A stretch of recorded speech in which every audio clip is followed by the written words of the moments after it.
First and foremost, we want to establish quorum, so I'll just do a roll call here. Mr. Sweeney? I'm here. Mr. Martinez? Here. Ms. Ross? Oh. Here. Okay, and I see that we have other members of the Community Oversight Board present as well, and as well as Dr. Fitchard and Mr. Verlier and Mr. Pinkley. And so next, we're going to have the electronic meeting statement from Mr. Pinkley. Thank you, Mr. Witzel. So as we've done before all of our meetings, I'm just going to provide a quick background and then we'll just need a motion in a second. So on March 20th, Governor Lee issued Executive Order 16, which suspended the in-person quorum requirements for meetings. That has since been extended twice, with the current expiration date being at the end of August. So in order to have our meeting today, we just need a motion essentially stating that the board is meeting today to conduct essential business and is meeting electronically to protect the health and safety and welfare of Tennesseans. Okay, thank you very much. Is there a motion? So moved. This is Andres. Second. Any discussion? All right, so approved. So next, I'm going to turn it over to Dr. Fitchard for our discussion and for the review and discussion. Thank you, Mr. Witzel. Good evening, everyone. I wanted to thank you for being here to help us work through the proposed resolution report as well. I sent to everyone a mock resolution report as well as a mock investigation report. I hope that you guys have had the opportunity to review it. And I just wanted to start with the investigation report. If you guys have the opportunity to review it, then this is similar to the report that one of our investigators would present to me, and it would include the summary of the complaint allegations. So I just wanted to know if you guys had an opportunity to review it, if we have any questions about it. And if you haven't received it, I see people who are who are board members who haven't received it, and I'll go ahead and forward it to you now so that you can get an opportunity to look at it. The executive team has created SOPs. We created SOPs for investigations, SOPs for the proposed resolution report, as well as, of course, the policy advisory report. And those are not completely ready. We'll have those ready, of course, before we begin to present to the board our cases. And so hopefully we'll have those done within the next few weeks. I'm hoping that we can get those done by the end of next week. I'll get those, solidified. So, all right. Anyone wants to jump in? We can. I'm going to go ahead and forward this to, I see Mr. Goddard is here. I just sent it to Dr. Lewis so that they can take a peek at the mock investigation.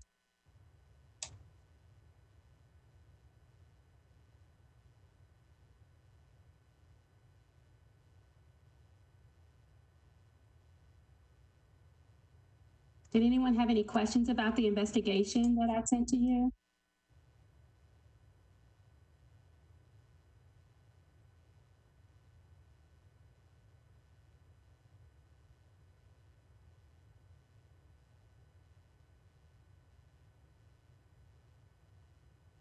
Mr. Sweeney? No questions. I just wanted to say that I thought that the format looked user-friendly and understandable and comprehensive and appears to meet the requirements of the rules adopted by the board. So on first review, I thought that it looked very good and would be the type of product that we would expect the investigator to provide to the executive director for consideration as part of a resolution report.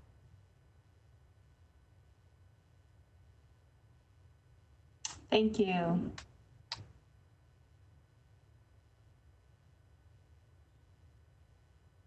Did anyone else have any comment about the investigation report? And I know that a few of you are just receiving it and you haven't had opportunity to take all of that in. And we wanted, when I created this report, I wanted it to be as comprehensive as I could get it in a mock investigation report to make certain that I covered all aspects of whatever, you know, the two people who were involved in this case, as it pertained to interviews, as it pertained to statements.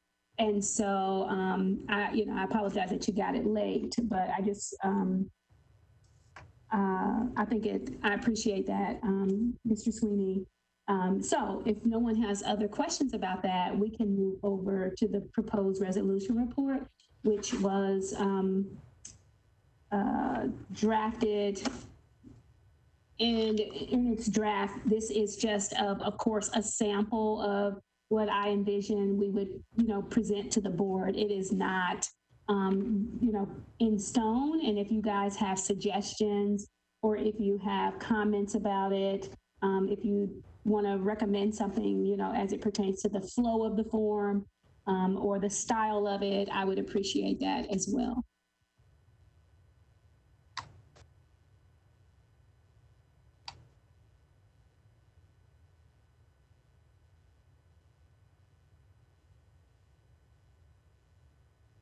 Mr. Sweeney? I have a question under 8, legal analysis. What do you envision that to entail?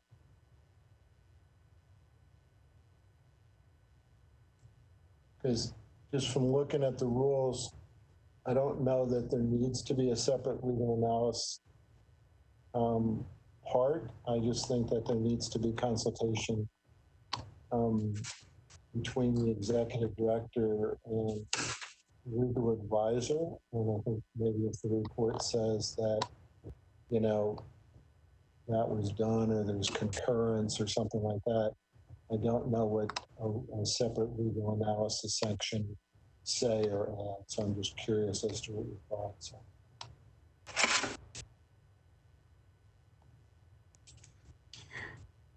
Yeah, when I was, I actually had that in there as, initially I was just going to add the burden of proof under there when I had that there. So I didn't really have a real strong feeling on whether to keep it or not. I hadn't had an opportunity to really discuss it with Mr. Pinkley. And so I wasn't sure. I actually added the burden of proof under, the under section, under the discussion section with the findings. And so, yeah, I just put it on there to see what others on the board might, on this committee might think about it. So it's not something that has to stay if any of you think that we don't necessarily need it. And do you have anything to say about that, Mr. Pinkley? So for some of the case, I would say maybe for most of the cases, there probably won't be a need for an actual legal analysis in there. I think it's more just as a placeholder in the event that a complaint does come through that might require some kind of legal analysis to be done on that particular complaint. I don't have an example off the top of my head of what kind of complaint might require that. Maybe if it was something that came through and it involved some kind of criminal issues that were then referred, and it was just something to explain the nature of the referral and how that came back to us if, for example, the DA declined to prosecute or just something like that. So maybe it's just a placeholder, but it doesn't necessarily always come up in the resolution report. It's just kind of the way I had envisioned it. I don't know if that's how the board would like for that to be, or if they even think that would be necessary in the hypothetical I just proposed. I see that Mr. Sweeney's hand is up. Well, I was just wondering if it's not, something that we envision as a regular part of a report, whether we not put it in the template. And then in those more unusual cases where it comes up, to add in an additional section under discussion or such that would address legal analysis. I'm a little concerned if we have it as a section and we don't usually address it, whether that might raise some question to somebody, and whether we just can address it from time to time as needed rather than having it as a separate section.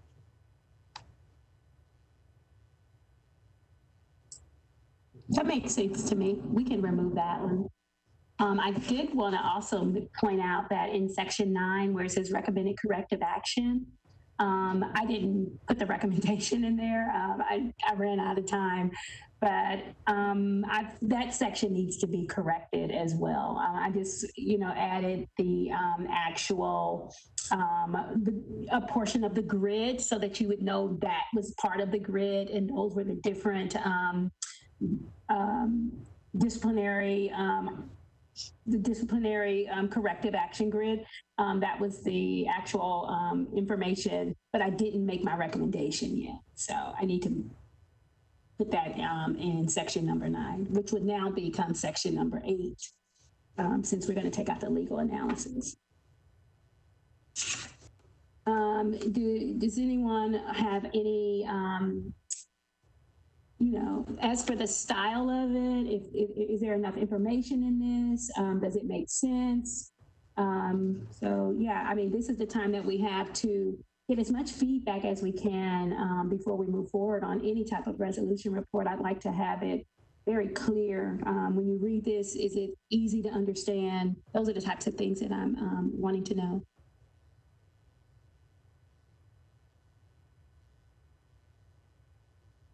Mr. Martinez? Mr. Martinez? Yeah, so assuming, I'm looking ahead, how are we going to train or give an orientation to board members so that when we receive our first one, we're ready to go and we don't need to have any orientation?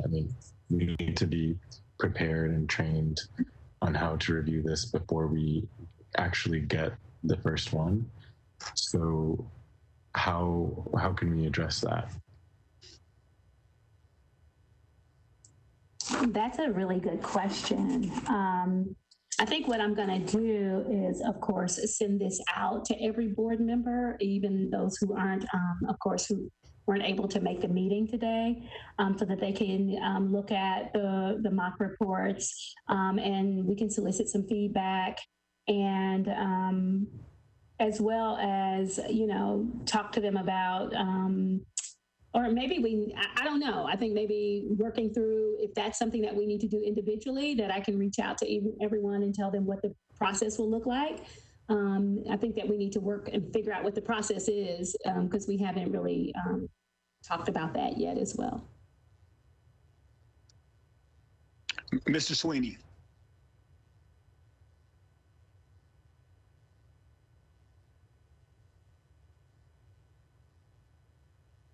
Mr. Sweeney, was your hand up? It was, and I forgot to turn on my mic, sorry. Okay. I'm seeming to remember that there was some discussion that the first proposed report that would come to the board would be a single matter and would be a relatively simple matter.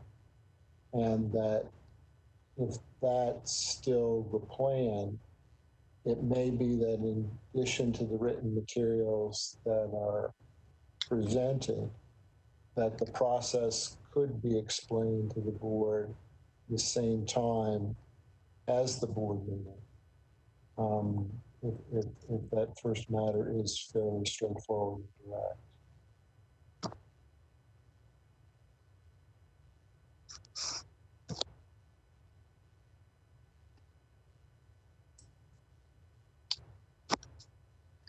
Mr. Martinez.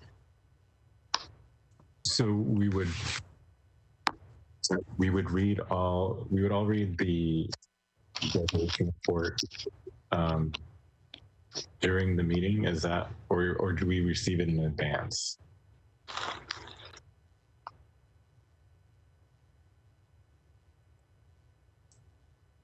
I think the rules say that we send it to you in advance. I believe I redesigned my SOPs. Okay. Let's see here. I thought it was 5 days before the meeting.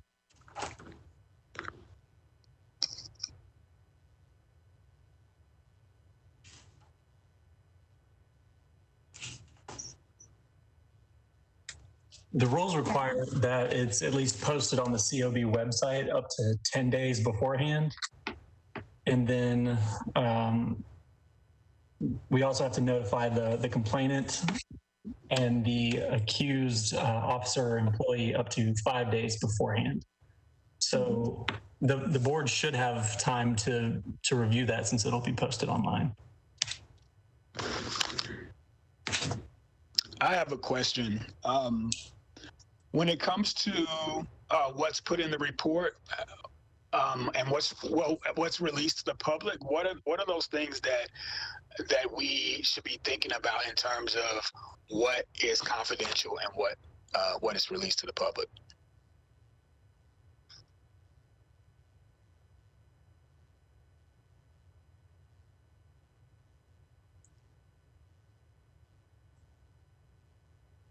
I think, Todd, you and I can both answer this. That's what we're working through. Of course, whatever we receive that is confidential, we are required by the statute to keep that information confidential. So more than likely, what we discussed was releasing a summary. It will be a summary report, and then of course that would have the basis of the complaint in that report, and the things that are confidential would not be included, of course. And I'm still working on some of that now, so sorry. Mr. Sweeney? And so do I correctly understand that the proposed resolution report is the only thing that would be posted? So that then becomes public by the mere fact that it's being posted, and that the separate investigative report you've sent to us and the investigative file itself, they don't get posted, so they don't become public, but that both of them, meaning the investigative file and the investigation summary, would be part of the packet that would go with the resolution report to the police department with the board's recommendation. Is that a correct understanding? Yes, that's what I have discussed with our team. Yes.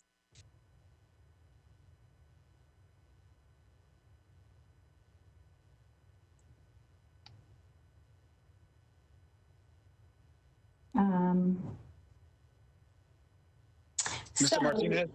Oh, sorry.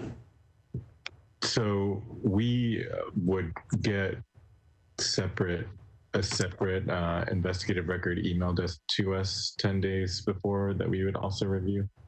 Is that what we just decided, or how it's supposed to go? No, it won't be exactly like that, because we are working, because the things that are confidential have to be kept confidential. So what would happen is we would make those things available to you as a board member, you could come into the office if you needed more information to make a determination to look through the file in the office. But the information would not be released to you via an email or, you know, posted on any website. Mr. Sweeney?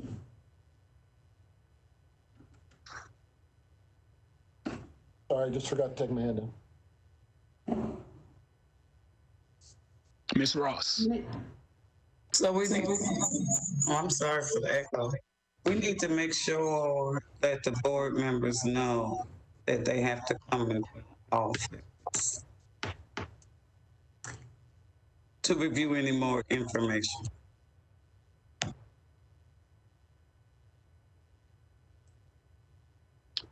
Mr. Sweeney. I'm trying to figure out the flow on this and in light of Ms. Ross's and Mr. Martinez's questions as well. I had the sense that the proposed resolution report is to capture the information that's been brought together in pieces, interviews, documents, whatever. And that in a perhaps a typical situation, the board would feel comfortable to act upon this summary that's been prepared by the director upon review and confirmation and recommendation to the board.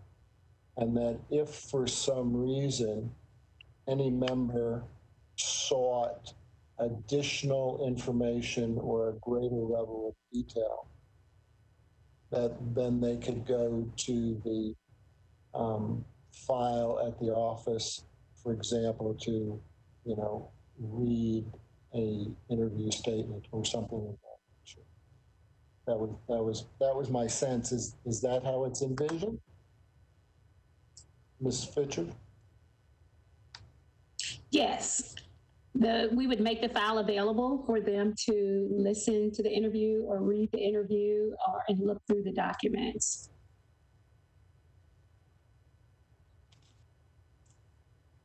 The incident report, the CAD report. Yeah. Mr. Martinez. Yeah, to Ms. Ross's point, I mean, I don't want it to look like or to give anybody an excuse or some type of defense and say, well, these board members didn't even look at the whole record. They just looked at, you know, this summary and that's how they came to their decision, or so-and-so board member has never gone to go examine any record on any resolution report.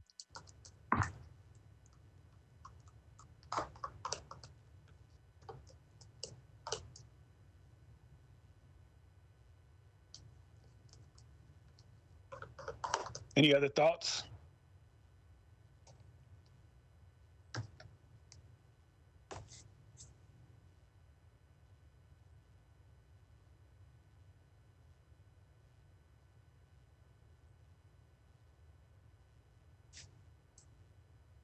Well, I do take that into consideration, Mr. Martinez. I think that that's a really valid point.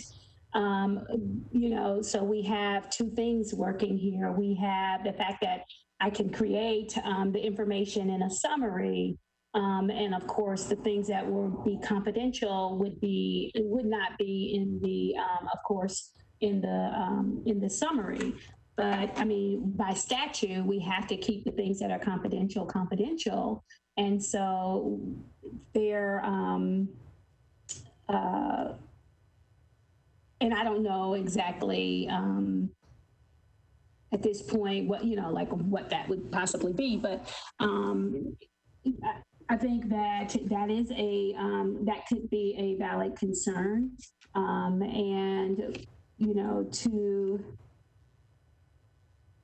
it's something that I need to just think through a little bit more on the process. Do you have any input in that, Todd? Well, one of the things I think we could consider is that everything contained in the investigative file is not going to necessarily be a confidential document. And so under our rules, the intake investigation file is only kept confidential until a case is closed or a proposed resolution report is provided to the board, whichever comes first. So there can be parts, and in some cases, all of the investigation file that could be just directly handed over to the board at that point. So I don't know that there would be a constant need for board members to come into the office. That might be a rare occasion, depending on just the facts and the nature of the case.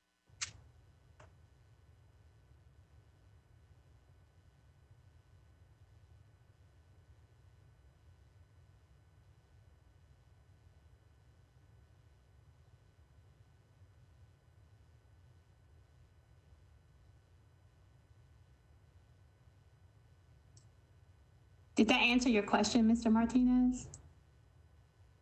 Yeah, I think I just want to be sure that we that we implement a process or have a process that is gonna ensure that every single board member is prepared to make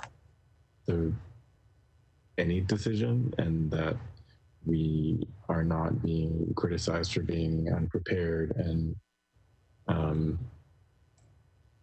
misinformed on any of these issues, because I mean, these are important issues to both the complainant and the officer.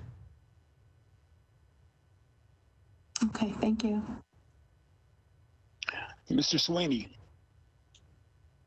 I guess one further protection that's offered in that regard is the fact that the parties are notified before the hearing and they have a right to request to speak, which may or may not be granted, but they have the right to make that request. And to the extent that someone believes that the proposed resolution report is incomplete or not a appropriate summary of what somebody said, that could then alert the board to any issue that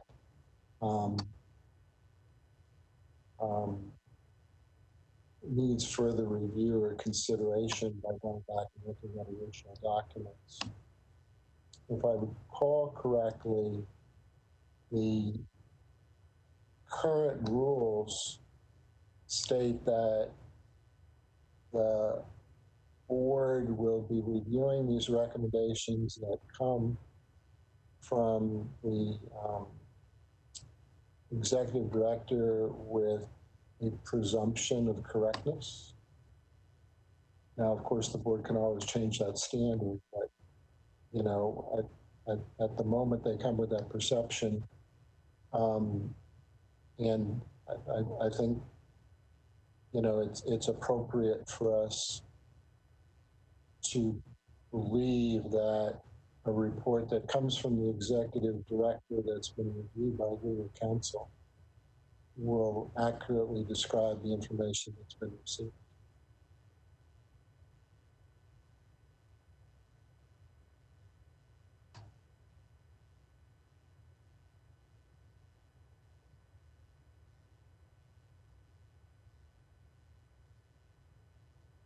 Mr. Martinez.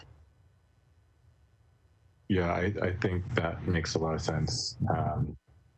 And to me, yeah, that addresses my concerns. If somebody else, we will always, as long as we always see that somebody has submitted a response, then I'm okay with that, because then that gives us a time to decide for ourselves who to believe in the situation if we go and examine the record. Or yeah.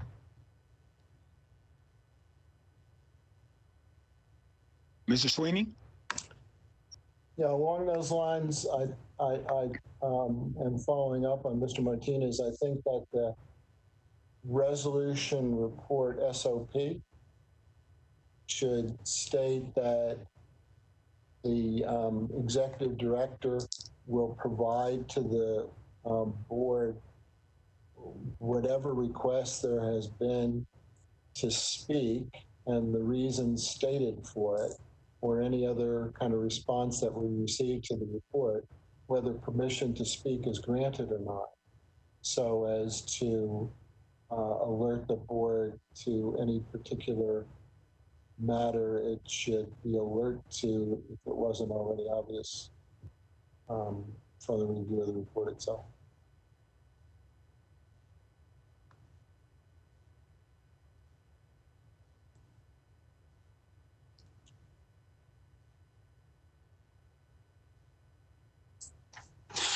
I can add that into the SOP.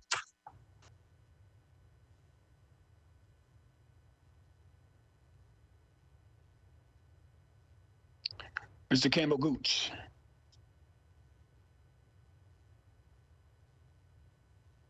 Hello, everybody. I know I'm running a little bit late. I've been trying to catch up throughout the conversation, and have been unable to. Can I ask Mr. Sweeney or other board members to clarify on what the topic is we're talking about right now? I was just talking about the board being informed of any issue that's raised by the complainant or by the MNPD employee regarding a proposed resolution report that's been submitted to the board for consideration. So they have to get notice at the time of posting, which is 10 days in advance of the hearing, and then they have 5 days to request a right to speak, which may or may not be granted. But Mr. Martinez wanted to make sure that each board member, you know, had the full ability to understand the full record.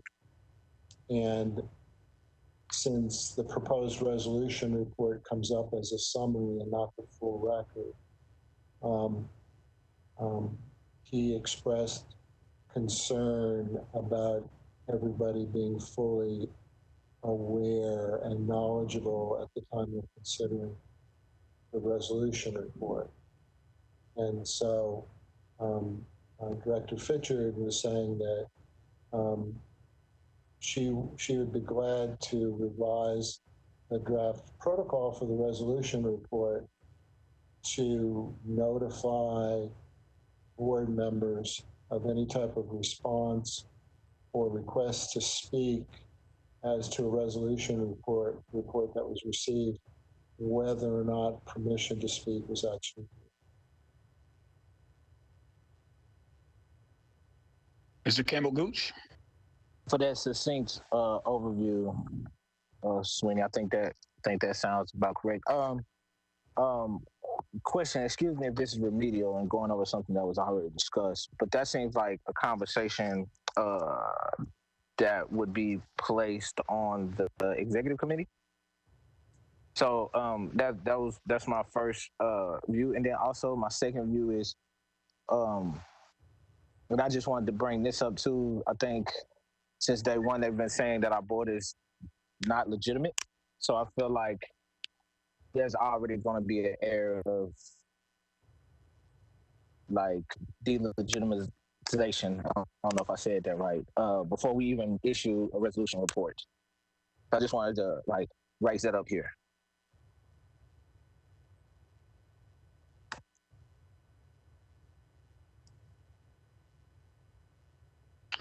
Ms. Ross. I just want Mr. Goose to clarify his last statement. Not legitimate. Definitely will clarify.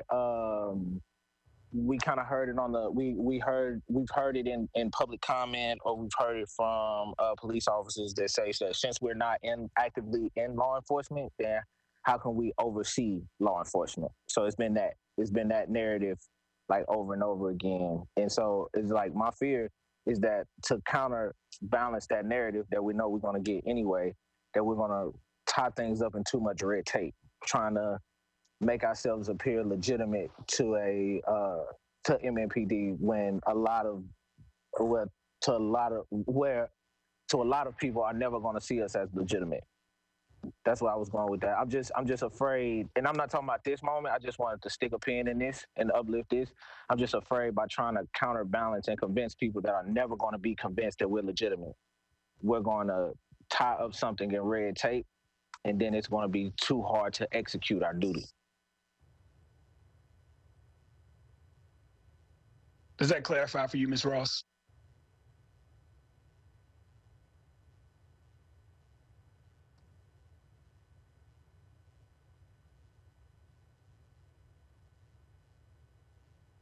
Ms. Ross, is that clear for you? Okay. Mr. Sweeney?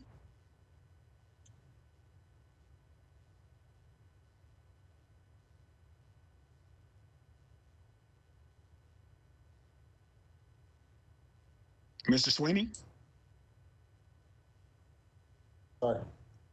I agree with what Mr. Campbell Gooch is saying, and that there are some people that may never view anything that the board does as legitimate.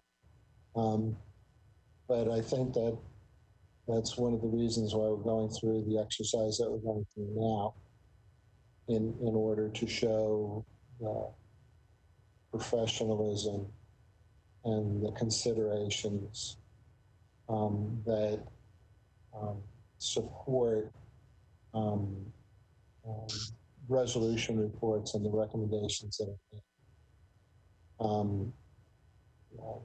I agree that we don't want to tie things up in red tape, but I think it gives legitimacy to the board and legitimacy to the report when there's a process and a procedure by which things are considered and presented, so that to those who are willing to look and to listen, that they will see that we are acting professionally and transparently and timely, and therefore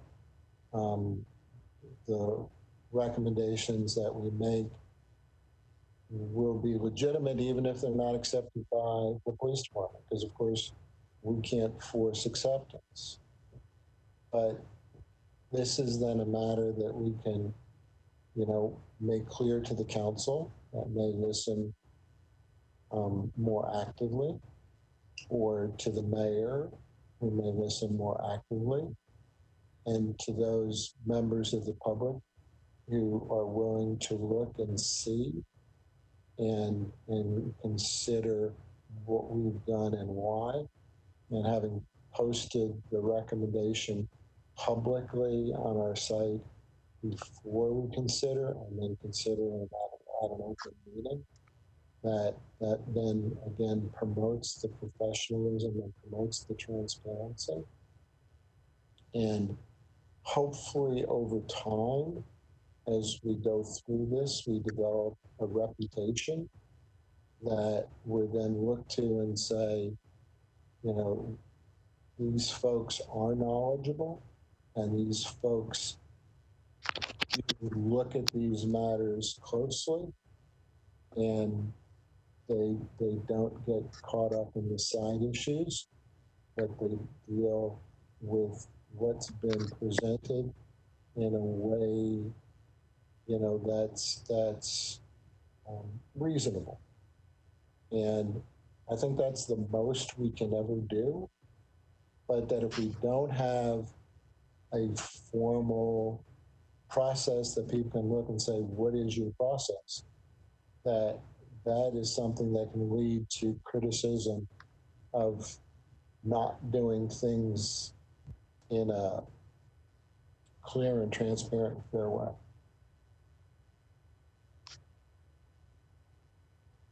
Thank you, Mr. Sweeney. Mr. Campbell Gooch.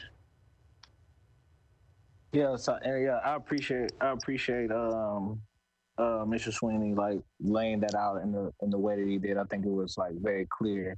But also, what I'm afraid of is while we are playing towards or just like making sure, and also will say like I definitely agree personally that everything needs a process with transparency and clarity, so that community members they can come along with us while we do this. But it's two things. One, we have a group of community members, and they are the majority that already accept that we know what we talk about, right? And that already accept any decision that we make. And so, and this leads to my second point.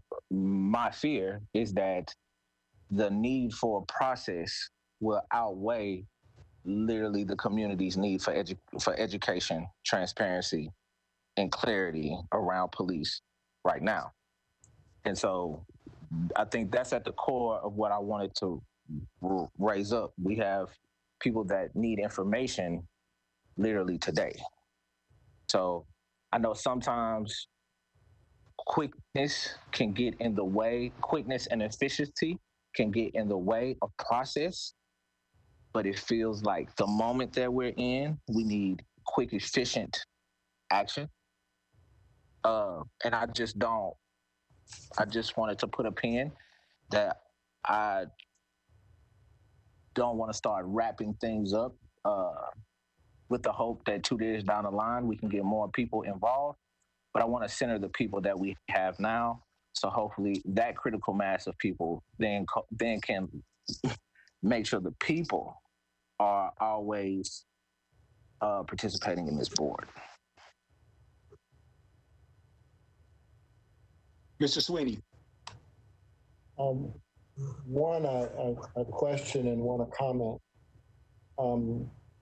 Mr. Campbell Gooch, are you recommending that we not have a policy for resolution reports and that we don't have a method, an accepted method for presenting them? That's my question.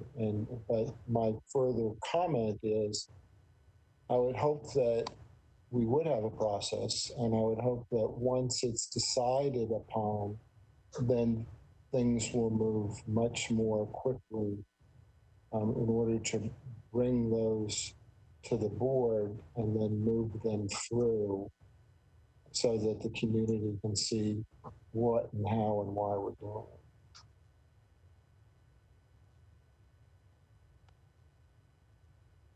Yeah, so yes, to the process, unequivocally, yes. I think we should have a process for everything. I just wanted to raise up that I didn't want the process to get in the way of centering the people. So yes, I think it should be uniform in process, but I also know that that uniformity and that process can limit people sometimes, especially when it comes to the creativity behind displaying something like a resolution report or something like a public ed document, which I view this as. And so I just wanted to center that and express that as we build that we know who we're building for.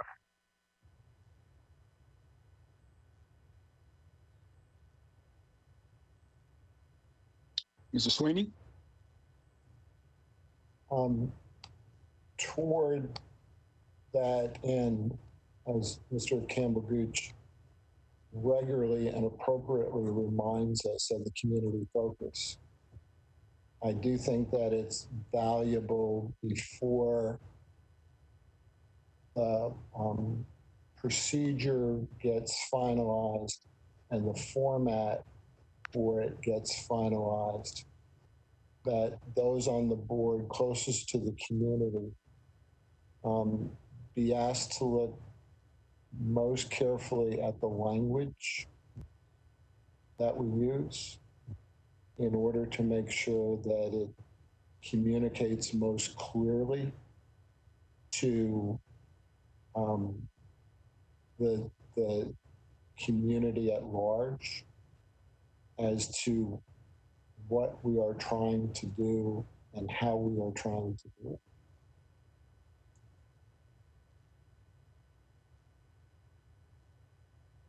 Thank you, Mr. Sweeney.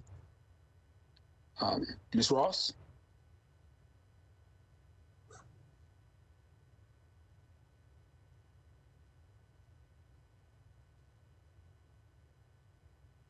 Ms. Ross?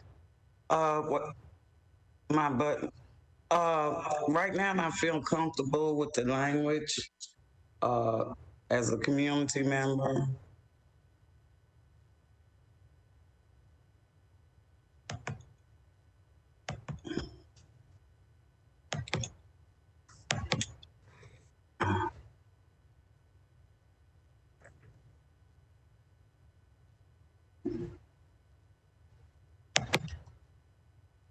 Okay.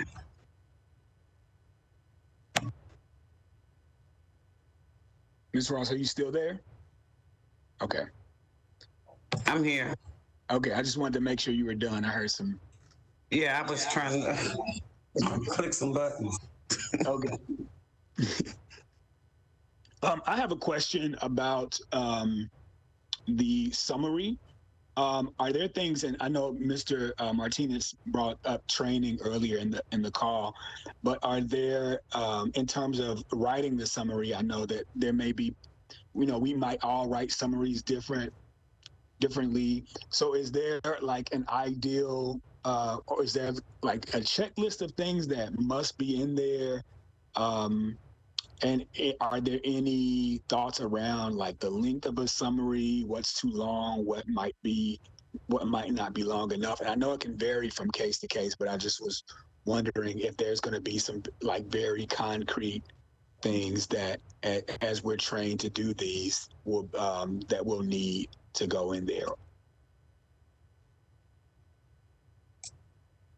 No, I think the summary is just going to be taking the investigative report, making certain that I am including the things that are factual, making certain that it is, pointed, and that you would be able to read this without any, language that would lend to, anyway, it would be very, a summary that's impartial, and it would just state the facts, basically.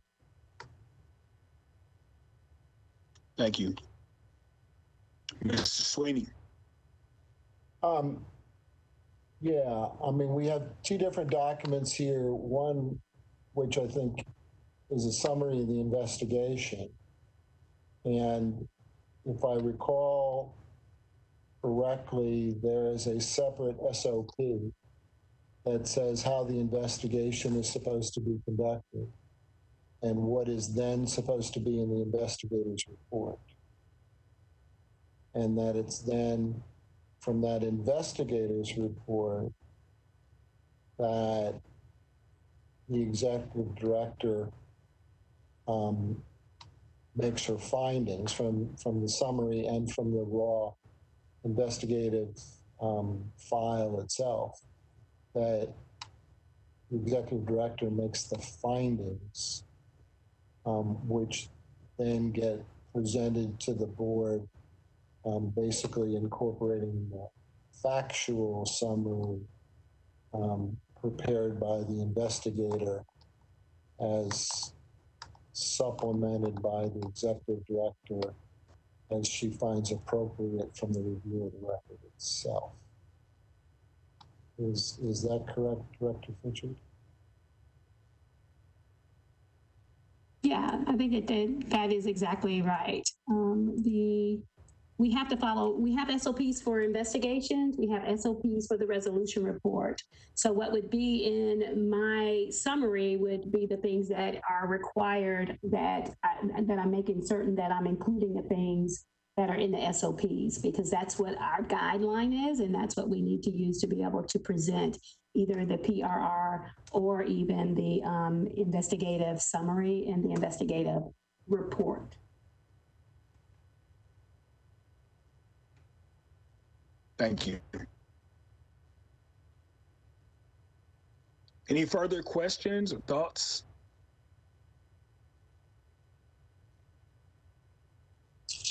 If no one else, I have a quick question for the board. Is there any particular method, style, or anything that the board wants to see as far as presentation of the resolution reports at the meetings?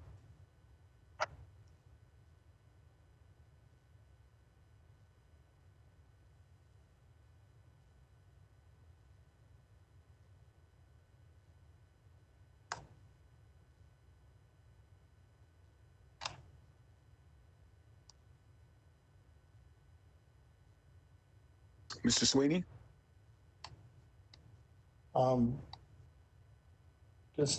Just an idea. Considering the fact that the board is going to already have the resolution report and is going to have studied it before we ever get there, and we need to make sure that happens somehow, including reminding people, to review it, and there's action going to be taken on it and all like that. That it probably then would be most valuable to just kind of highlight important portions of the proposed resolution report rather than review it all in detail. And to some extent, that would vary as to whether anyone has requested permission to speak to the report. But then I think that it would be important for the director, and I think the presentation should probably be made by the director because it's the director's report, would then emphasize particular findings that are crucial, which are more toward the ultimate conclusions, I would think. And then for a discussion of the proposed remedy and why that remedy seems to be the one that's appropriate.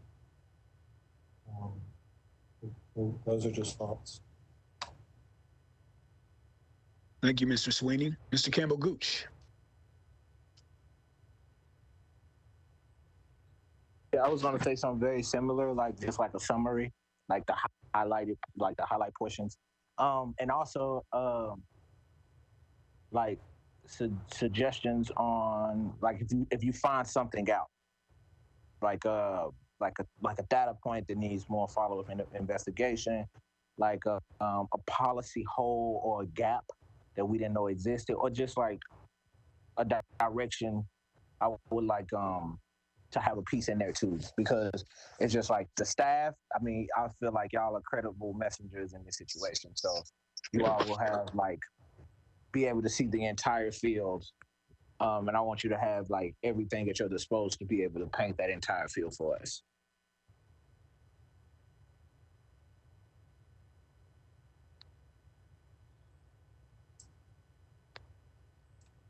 Thank you. Yeah, I think that's fantastic ideas. I think when we first started, we asked about the style. We asked if this report was, did you like the style of this? Does it need something else? Is it missing something? Because this is, of course, just a mock-up, and I think that's important too, that it reads well, that it's easy, that when a community member is looking at it, that they are able to follow it and kind of follow along with what's happening. And so that's another, I guess, component that I would like some of you to respond to as well. Mr. Sweeney? Along the lines of what Mr. Campbell Gooch was saying, that when there's the recommended disciplinary or corrective actions, maybe in that section or maybe in a separate section, something about any related policy recommendations, since that's part of what our recommendations can be as well. and that would seem most appropriate if you're seeing the same type of thing coming up multiple times. But it may be something that arises just from an individual case. So maybe just clarifying that section or the heading of that section. Thank you, Mr. Sweeney. Mr. Martinez. Yeah, I agree with Mr. Campbell-Gooch and Mr. Sweeney on that point, that if from this investigation there surfaces any places where we can recommend any policy changes, that be included in the report. But overall, I think that the mock-up was pretty clear. So, I mean, I know some cases may be more complicated, but I think this is definitely on the right track.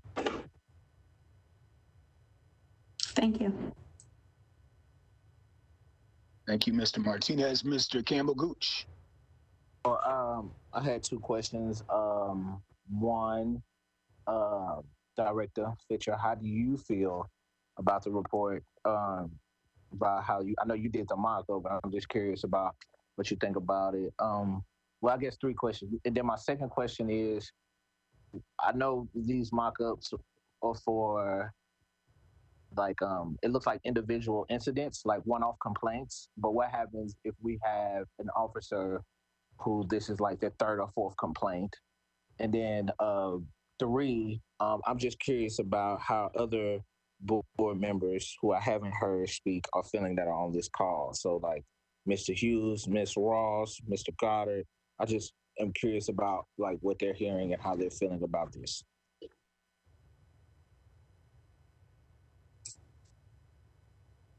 Yeah, so I created this mock-up. I created the investigative report. The investigative report, it was based on how the style of the reports were from our team already, and I just, of course, created a make-believe case. I will say that I feel pretty good about it. I just, of course, as I was creating this, I was thinking, can I make it as plain for people who, for people who may not have a whole lot of legal experience or law enforcement experience, so that they can read along and understand what, the issues are at hand here. And so if it's a person's third or fourth complaint, that would be included. That's a section that we will add to this mock-up, because of course we have to look at an officer's disciplinary record in order for us to even make a recommendation, because the grid states, and if you see that on the very last page where it says recommended corrective action, and then it has like first offense, second offense, third offense. So that information would have to be included in this PRR. And so I think that part would be satisfied, Mr. Gooch, because I would include that in my mock-up. But overall, I'm feeling good about it. I mean, I think it's clear. It's something that I think anyone would be able to see what the issues are and what the findings were. And then the overall discussion, the burden of proof is there, as well as why the allegation was sustained.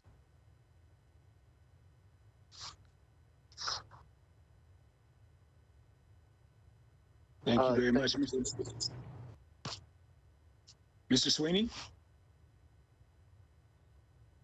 Yes. Have you all seen a copy of an OPA final report? And if so, how does this compare to that? And if you have, would it be useful to share that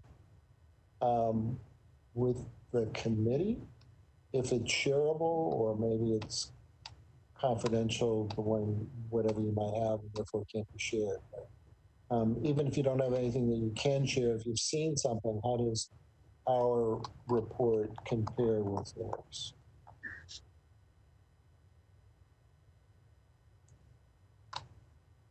Yes, I have seen a report from the OPA. I don't think that I can share it. But I would say that it's slightly different, of course, because they don't have what they call a proposed resolution report. But they do have, I forgot exactly what they call it. Actually, I can pull it up here. They have a lot of the same information that we have in ours.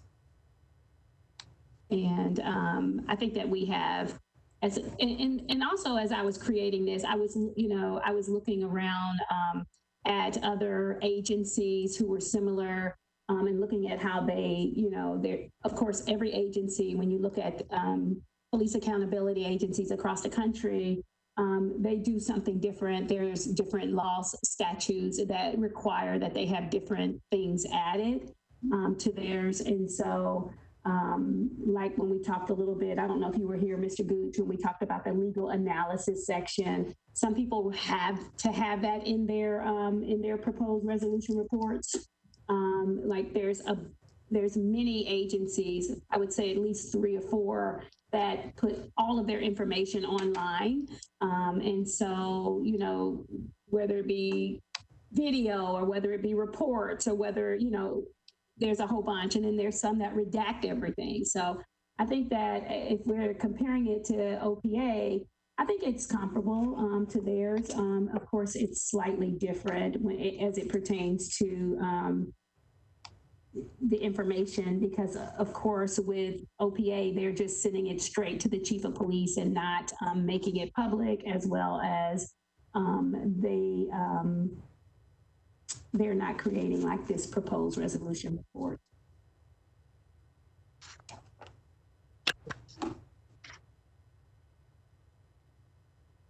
Thank you. I have a question. So in this case that we looked at, there was only the incident that had only one police officer. So what happens if there's multiple police officers that play different roles? Are they included on the same report, or is that a different report for a different officer? How does that work exactly? That's a very good question. So it depends what their role is. For instance, if this was an incident where there was several officers on the scene who were witnesses and not active participants, then I would have included them on this proposed resolution report as witnesses. If there's an allegation from one complainant and it stated, and I'm just walking through this, I'm thinking through this now. I think that if there was a complainant that there were allegations regarding multiple officers and they all played a different role, they each had their own set of issues, I think that we could include it here. It would create a very long proposal, but it may fall under the same complaint number. And if it does, then it probably would be added here, depending on what the allegations are. So I think that's what it really boils down to, Mr. Witzel. It depends on what their role is, and it would also depend on if it occurred at the same time. But from the reports that I've seen in the past, they have kept it under one incident number, and it would, more than likely be included in here, and then we would have Officer 1, Officer 2, Officer 3, or Officer A, B, and C, that type of thing. Gotcha. Thank you.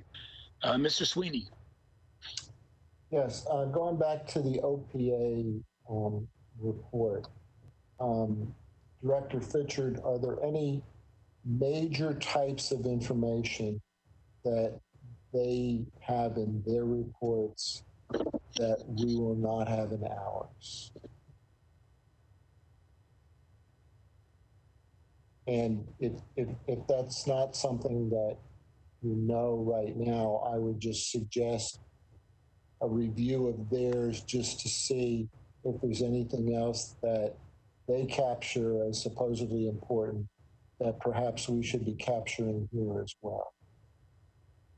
Yeah, I'll get back with you on that because as I look over there, they have access to, they may perform a lie detector test or a toxicology. I mean, they have, other ways to, or other documentation and records that we may not have that kind of access to. And so I will get back with you on that. But I would presume that if we were to do a toxicology or if we were to do a lie detector, that we could, and then it would be contained in the report. Yes. Okay. And then my second one is there a different level of detail in their reports versus ours, or looking at ours and our investigative report, or is the level of detail comparable?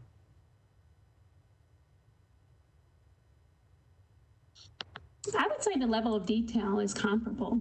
Okay, thank you.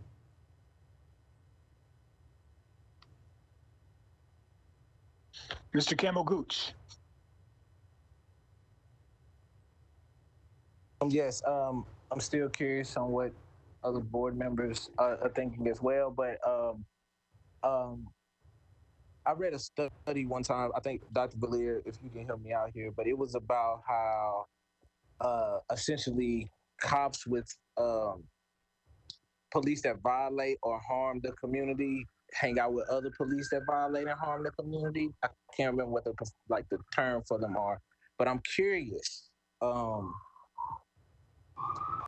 Could like if we have an officer who is constantly getting complaints, right? I'm curious if we can not only include the complaints, but also the zip code or just like something that indicates location, because there could be something even deeper there, and I would hate to leave that data off.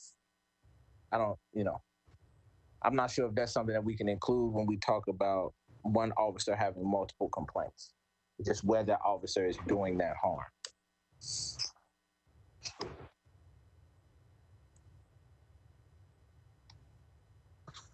I think that if there's I think that as I do, as I work through this a summary, there will be a section to talk about, previous discipline, because I think that that's important as we are, determining corrective action. And so I think that that is something that should be included because we would be able to review their disciplinary file. We have to actually, in order to even make a really solid and, fair corrective action recommendation.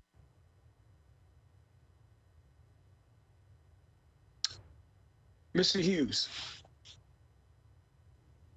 Thank you, Mr. Witzel. I did have one quick question about, I know that this is just a sample form. This is kind of a process that is moving in one direction in an attempt to try to create a template, but are there some best practices that we can use? Is there maybe another template form that might be helpful as we are trying to kind of flesh out these processes going forward, or is this something that we're kind of creating from whole cloth?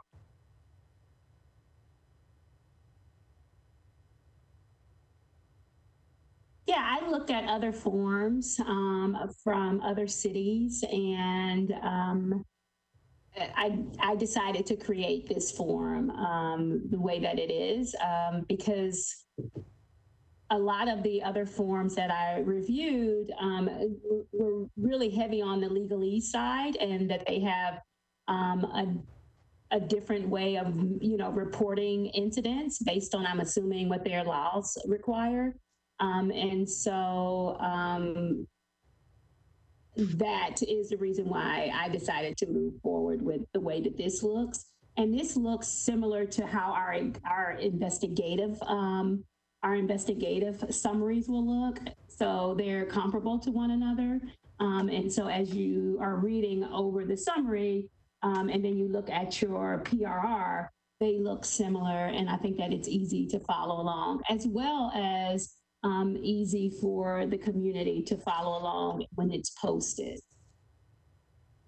That's very helpful guidance, Director Fitchard. I appreciate that, and I also think too that the piece that's really important is it being able to something that can be very useful for members of the community. I think the biggest challenge that we'll have in this learning curve as community members begin to use these documents and these forms is that we want to make sure that they're accessible, that there isn't a lot of legalese. I do appreciate the very intentional way that there is a structure that's set up so that we can approach these issues without there having to be a lot of unnecessary complexity, but that it's thorough enough that if there need to be additional details provided, there are options for that to be done. Will these be ultimately paper forms? Will they be accessible as a digital download for printing, or will it be possible to maybe have an editable PDF document that can be submitted via email? Just kind of give me a general understanding of just the many ways that community members will be able to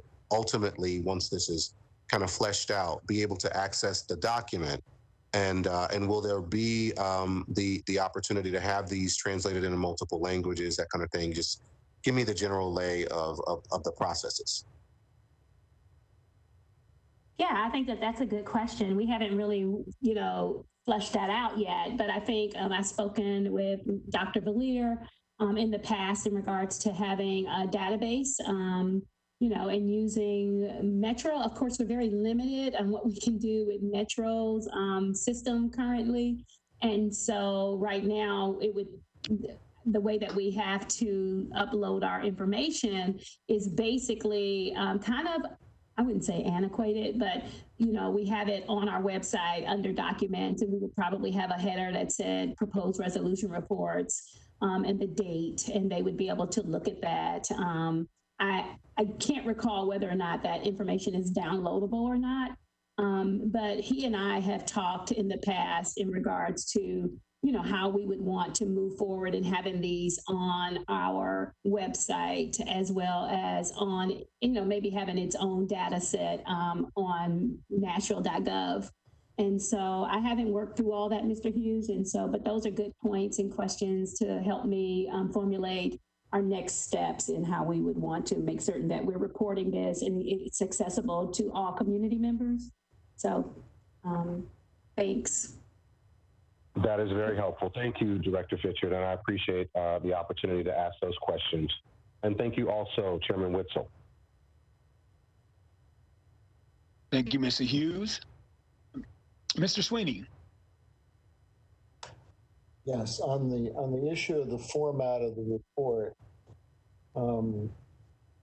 do I recall correctly, Director Fitchard, that the investigative report and then the proposed resolution report have the sections that they have in them because the board rules require those sections? Is that correct?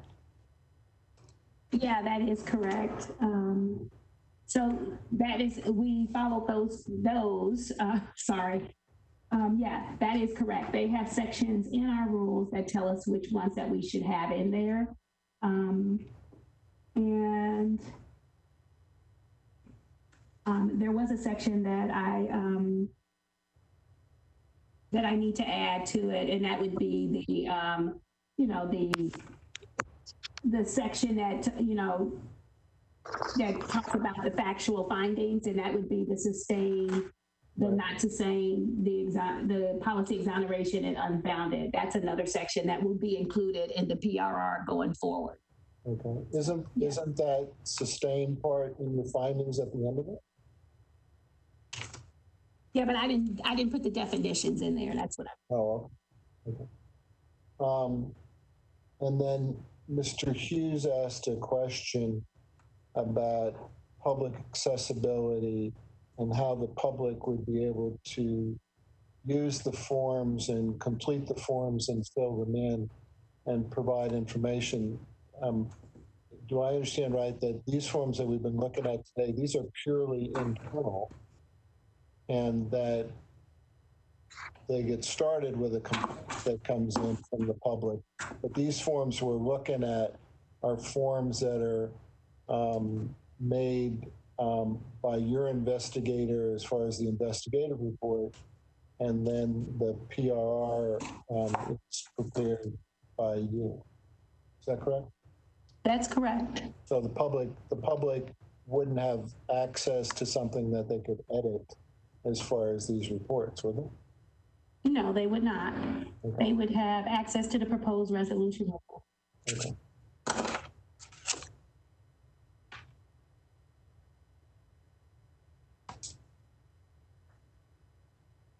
Other thoughts, questions?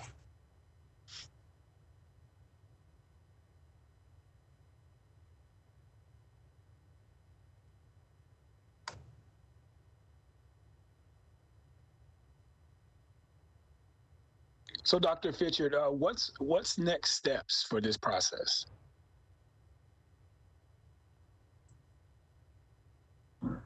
Good question. So the next steps, when I would say the very first thing we want to do is finalize our SOPs. We want to get those together, get our SOPs worked on. I have received a few reports from investigative reports from investigators. Those I have to review those, make certain that they meet the criteria. I have one that I reviewed. I sent it back for some corrections and more information. And so at this point, I would think that we have to solidify our SOPs to finalize those, get those up and complete. And the next step after that would be to take a report that is not complex and fairly easy to follow. And of course, we have limitations on how we have to make notifications. And so I would hope that we would be able to get one prepared for the next board meeting. We would have to work really hard to get our SOPs completed. And of course, make certain that the report is complete, and so if we could get that done, we would be able to present one case to the board meeting, to the board on August the 26th. And that's what our goal is. I don't know, hopefully we'll meet that goal. So Mr. Clausey is out, and since he's the director over investigations, so I have to get, the process is after investigators complete their investigation, it goes to Mr. Clausey for review. And once it's complete and he says that it's okay, he forwards it to me for a final review. And then I look at it and make, whatever changes or ask whatever questions I have. And sometimes that goes back. And then the process isn't really quickly sometimes, depending on if they have, to reach out to other witnesses and get more information. So I think the next process is number one, to finalize the SOPs, and then number two, to prepare our case to move forward in August for our August board meeting. Thank you. Any additional questions or thoughts before we move on?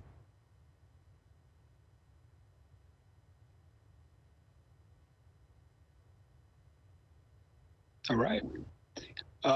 Just so I'm clear, there is not a motion or anything needed at this particular point. Am I correct? Just a motion to adjourn. Okay. Any before we get there, any new business or announcements?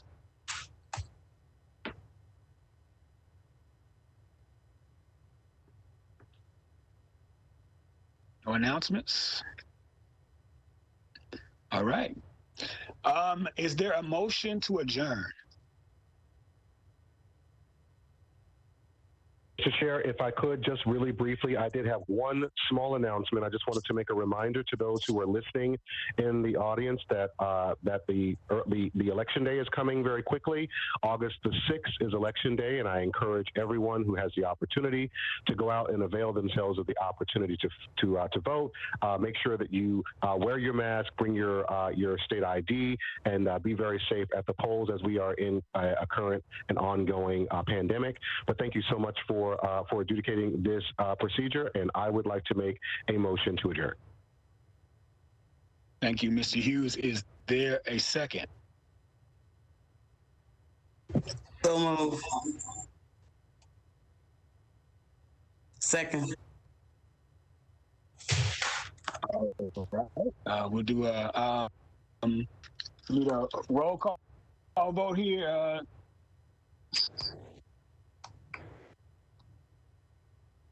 For just the adjournment, we could do a simple voice vote where just everyone says either yay or nay, and then that should be sufficient. I don't imagine there will be a lot of objections to adjourning.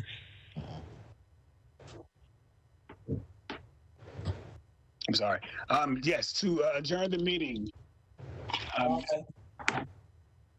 Aye. Aye. Aye. Any opposed? All right. It is 5:24. Meeting is adjourned. Thank you.